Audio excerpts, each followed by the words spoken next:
আইয়ুহান নামলু দুখুলু মাসাকিনাকুম।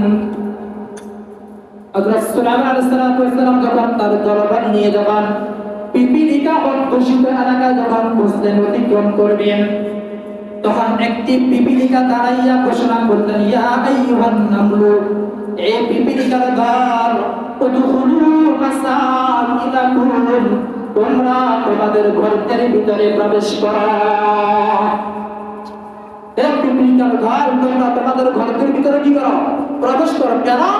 ফালা ইয়াহতিমান্নাকুম সুলাইমান ওয়া জুনুদুহু ওয়া হুম লা ইয়াশউরুন।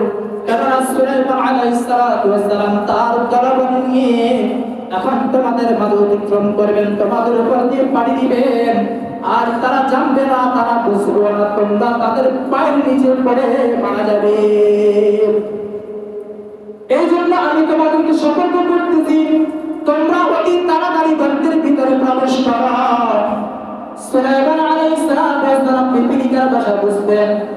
তখন সুলাইমান আলাইহিস সালাম যখন পিপিলিকার মুখে এই কথাটা শুনলেন, ফাতাবাসসামা যাহিকাম মিন কাওলিহা, সুলাইমান আলাইহিস সালাম পিপিলিকার কথা শুনে তিনি মুস্কি হেসে দিলেন।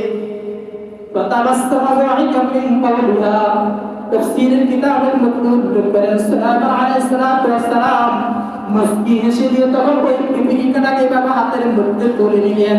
হাতের মধ্যে তুলে নিয়ে তখন ওই পিপিলিকাটাকে প্রশ্ন করলেন, ওই পিপিলিকা, তুমি কেন এই কথাটা ঘোষণা করলে?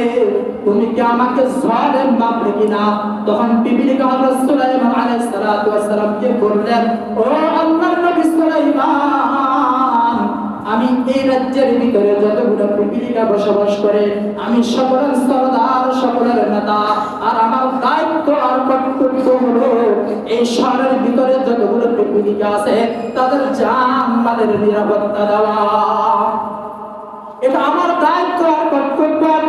আমার দায়িত্বের অবহেলার কারণে যদি একটি পিপিলিকা যদি মারা যায়, তুমি তোমার আল্লাহর নবী সুলাইমান, আপনি আপনার দল নিয়ে যখন শহরের উপর অতিক্রম করবেন, মানুষ এবং জিন তারা বুঝবে না, তারা জানবে না, তাদের পায়ের নিচে পড়ে যদি একটি পিপিলিকা মারা যায়, কাল কিয়ামতের ময়দানে আল্লাহ রাব্বুল আলামিনের আদালতে আমাকে আসামির কাস্টডিতে দাঁড় করানো হবে এবং আমাকে জিজ্ঞাসা করা হবে, তুমি কি তোমার দায়িত্বটা সঠিকভাবে পালন করেছিলে কিনা?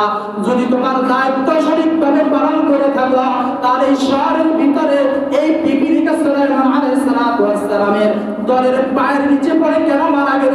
কিয়ামতের ময়দানে আমাকে আসামির কাস্টডিতে দাঁড় করানো হবে। এই জন্য আমি আমার দায়িত্ব পালন করলাম, আমি তাদেরকে সতর্ক করে দিলাম। সুলাইমান আলাইহিস সালাম তার দলবল নিয়ে প্রবেশ করতেছে, তোমরা সতর্ক হয়ে যাও, তাদের ভিতরে প্রবেশ করো।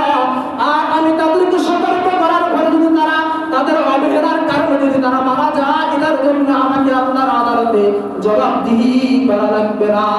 আমি আমার দায়িত্ব ভোর থেকে আমি আমার দায়িত্বটা পালন করলাম। সুবহানাল্লাহ। একটা পিপিলিকা যদি তার দায়িত্বটা যদি সে বোঝে আর জানে, আমরা হলাম মানুষ, আল্লাহ তাআলা যতগুলো মাখলুক সৃষ্টি করেছেন তার মধ্যে সর্বশ্রেষ্ঠ মানুষ, মানুষ হলো সর্বশ্রেষ্ঠ মাখলুক, আশরাফুল মাখলুকাত। আমরা আশরাফুল মাখলুকাত হয়ে আমরা আমাদের দায়িত্ব কতটুকু পালন করি। আমি যখন দায়িত্ব পাই, ক্ষমতা পাই, তখন আমি ক্ষমতা অপব্যবহার কি করি? শুরু করি। কথা বলা শুরু করি কি করি না? একটা পিপিলিকা সে তার দায়িত্বটাকে কত গুরুত্ব দিল, আর আমি আশরাফুল মাখলুকাত হয়ে মানুষ হয়ে আমি আমার দায়িত্বটাকে কতটুকু পালন করি।